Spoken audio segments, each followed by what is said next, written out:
자,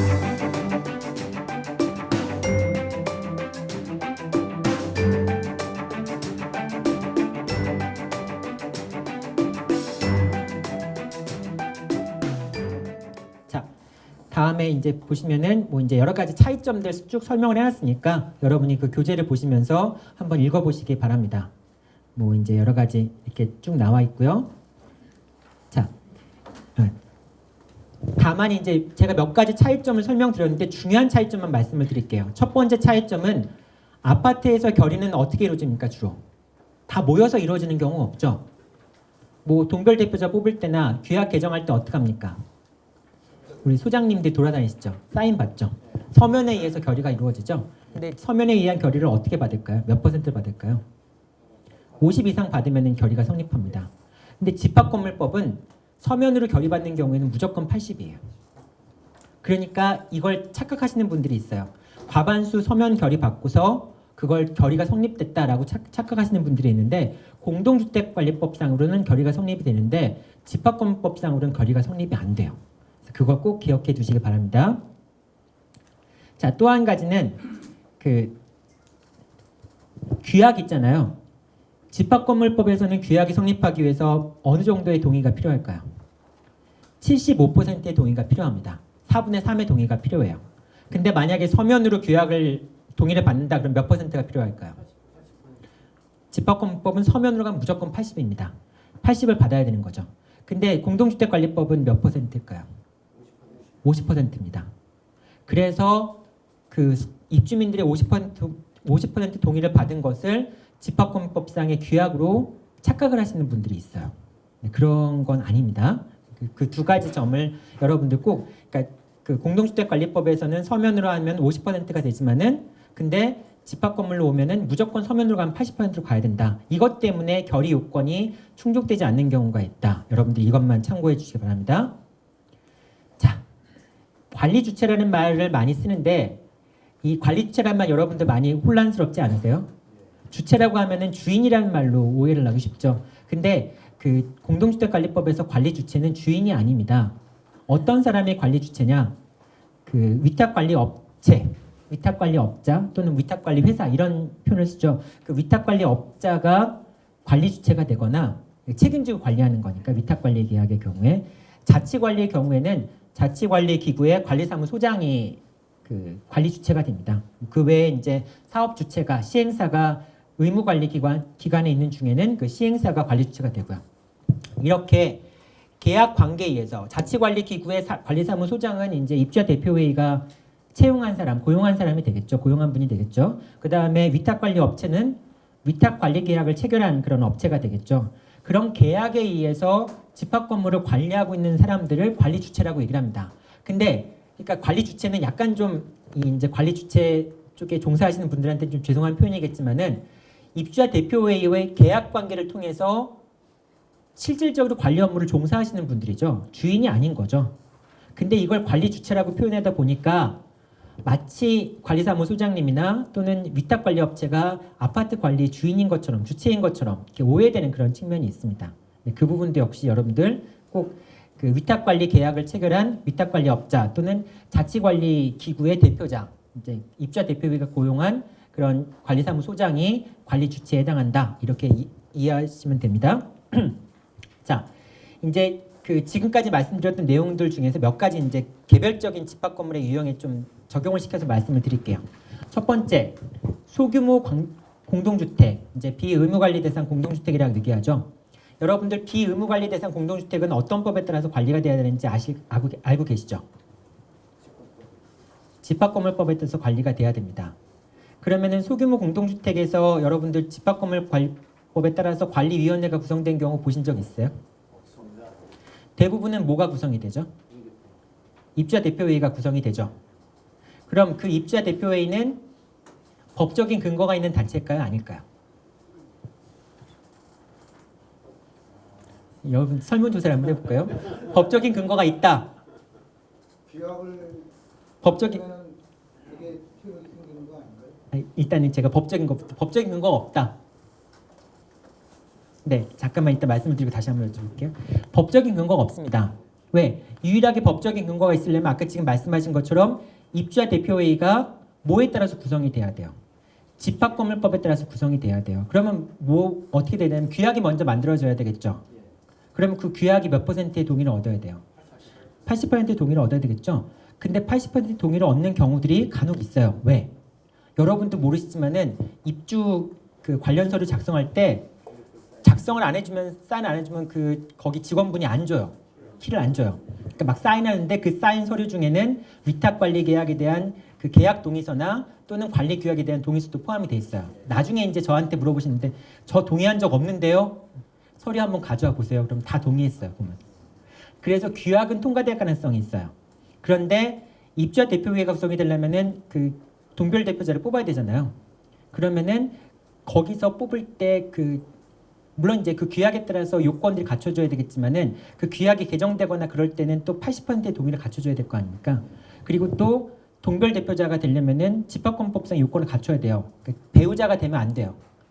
구분 소유자가 아니니까.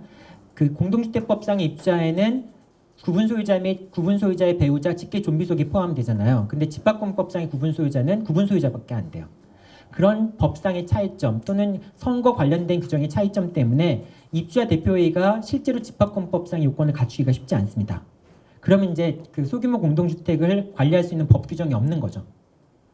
참 혼란스러운 부분입니다. 근데 실제로 그 모든 소규모 공동주택의 분들, 많은 분들이 집합권법이 아니라 공동주택법에 따라서 관리가 되고 있다고 생각을 하세요.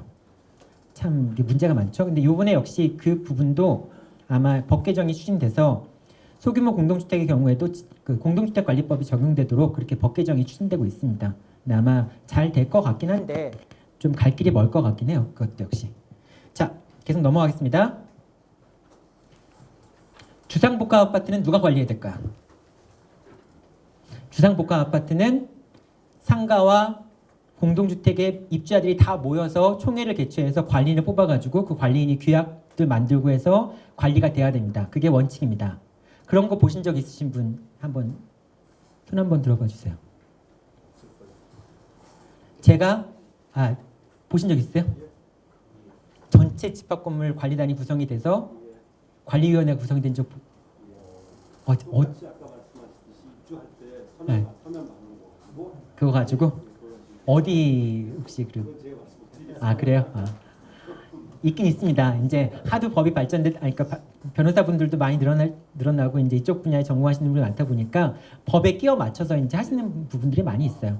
근데 실제로 그런 경우들이 아주 예외적이고요. 대부분의 경우에는 그 주상복합 아파트를 관리하기 위한 관리단이 구성되는 경우는 거의 없습니다. 입주자 대표회는 입주자 대표회의대로, 상가 관리단은 상가 관리단대로 구성하는 경우가 일반적입니다.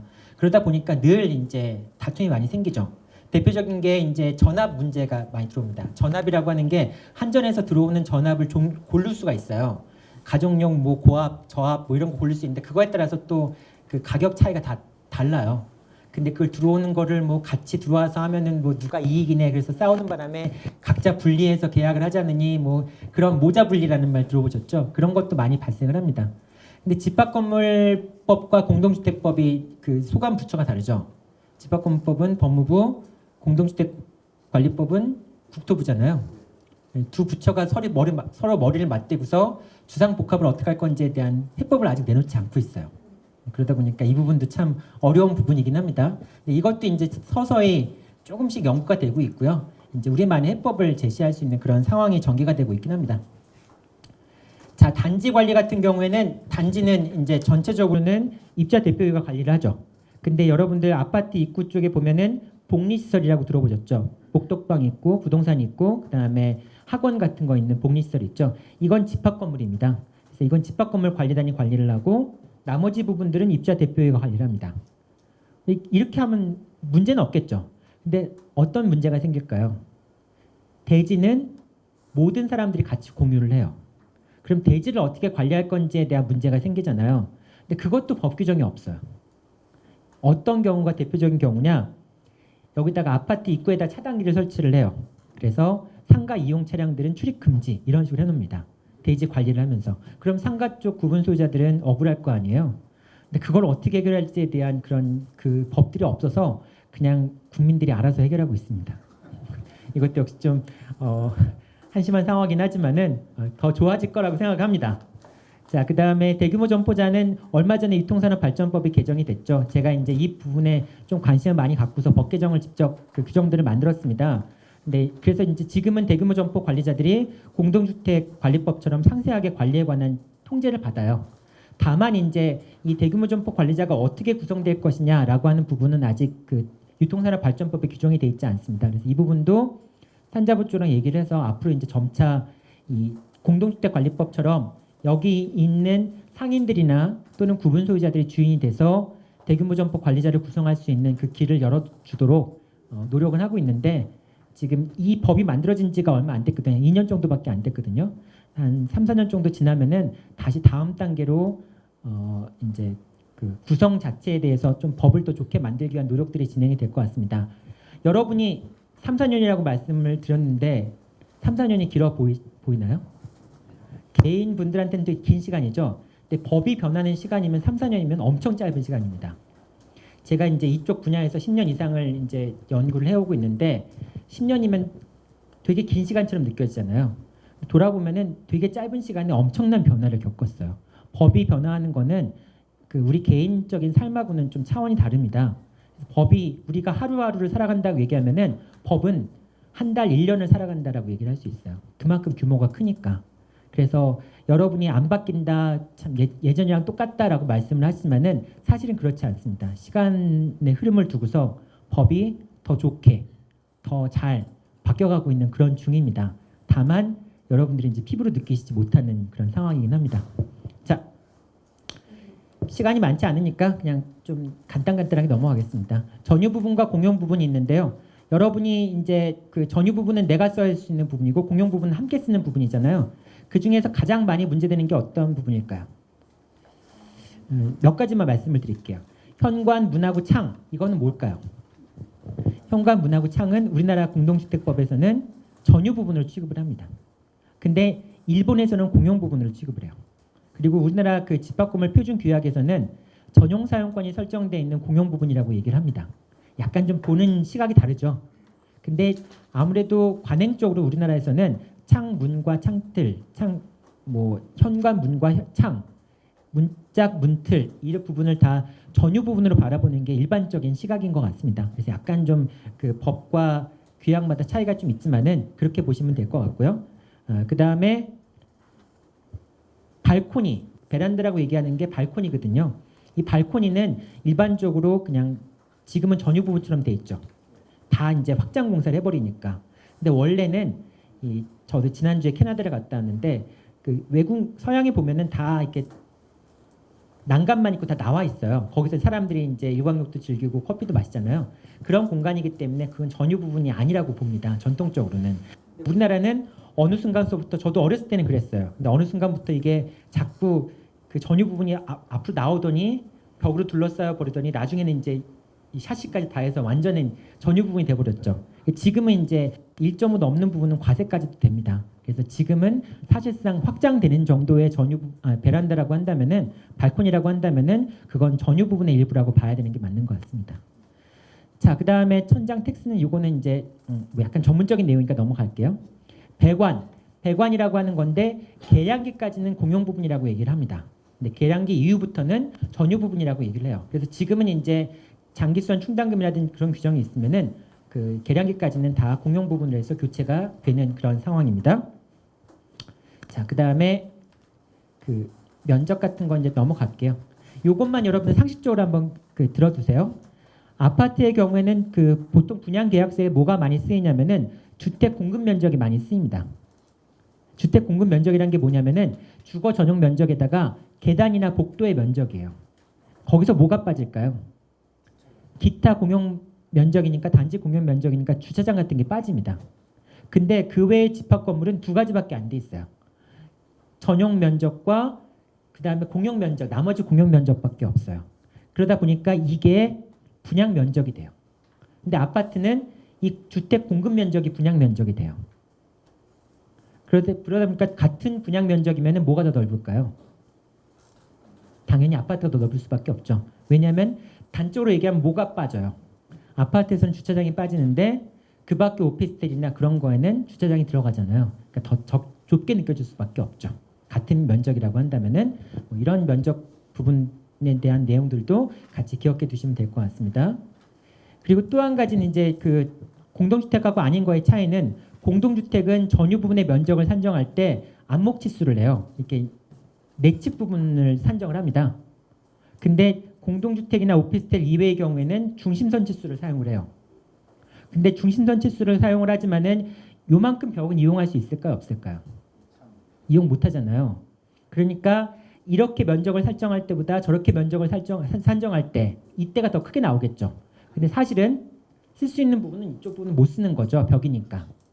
그래서 공동주택과 오피스텔 같은 경우에는 같은 면적이라도 더 넓은 면적이 될 수밖에 없습니다. 벽이 포함되지 않기 때문에.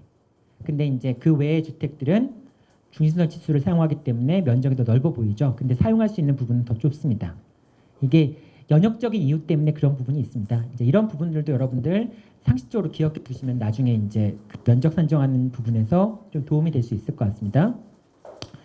자, 그 다음에 그 나머지 부분들 넘어갈게요. 대지 사용권이라고 있는데 여러분들이 그 대지 사용권에 관련돼서 이것만 꼭 기억해 두세요. 그 대지 사용권이 아파트의 대지 사용권이 있잖아요. 그 대지 사용권은 전유 부분하고 분리돼서 처분될 수가 없습니다. 근데 그 대지 사용권이 설정되어 있는지를 보시려면은 이걸 보시면 돼요. 첫 번째, 이게 지금 어느 등기부일 것 같아요? 건물의 등기부입니다. 그 건물의 등기부에는 건물 전체의 표제부라고 건물 전체에 대해서 기록해 놓은 표제부가 있어요. 거기에 보면은 이게 대지 사용권이 설정되어 있는 토지다라고 하는 점이 표시가 되어 있습니다. 그 다음에 각각의 전유 부분에 또 등기부가 있어요. 예를 들면 101호의 등기부가 있습니다. 그 등기부에 보면은 각 전유 부분을 위한 대지권이 어떻게 배치되어 있다라고 하는 점이 표시가 되어 있어요. 여러분이 등기부를 떼보시면은 이 아파트의 대지 사용권이 어디다라고 하는 점과 그 다음에 이 해당 전유 부분의 대지 사용권이 어디다라고 하는 점을 아실 수가 있습니다. 자, 그 다음에 토지에 대한 등기부를 떼보시면은 거기도 역시 대지 사용권이 어떻게 설정되어 있다라고 하는 점을 아실 수 있고요. 일단 대지 사용권이 설정되어 있는 다음에는 대지 사용권을 더 이상 이전하거나 그러니까 대지 사용권에 대해서 소유 저당권을 설정하거나 처분행위를 할 수 없습니다. 그런 점에서 이 두 가지 등기부, 아까 토지에 대한 등기부와 건물에 대한 등기부를 확인해 보시면은 대지 사용권 부분에 대한 내용들을 아실 수가 있습니다. 자, 그 다음에 이제 뭐 구분 소유자 임차인의 권리 의무 시간이 다 됐기 때문에 제가 더 길게 할 수는 없을 것 같고요. 여러분들 한 가지만 꼭 말씀드리는데요. 여러분은 관리인에게 정보 제공을 요청할 수 있는 권리가 있습니다. 이런 내용에 대해서 관리비에 대한 내용에 대해서 그리고 이런 의무를 관리인이 이행하지 않았을 경우에는 과태료 부과 규정이 있습니다. 그리고 관리업체가 정보 제공을 하지 않은 경우에는 관리인을 통해서 관리업체한테 정보를 받아다가 제공해 달라고 요청을 하시면 되고요. 만약 그 일을 관리인이 안 할 경우에는 관리인을 상대로 해서 구청에다가 과태료 부과라든지 그런 부분에 대한 요청을 하셔도 돼요. 일단 정보가 제공이 돼야지 그 다음에 관리 업무를 통제를 할 수 있지 않습니까? 그래서 여러분들한테 이런 권리가 있다라고 하는 점 꼭 기억해 두시기 바랍니다. 네, 이걸로 마치겠습니다. 감사합니다.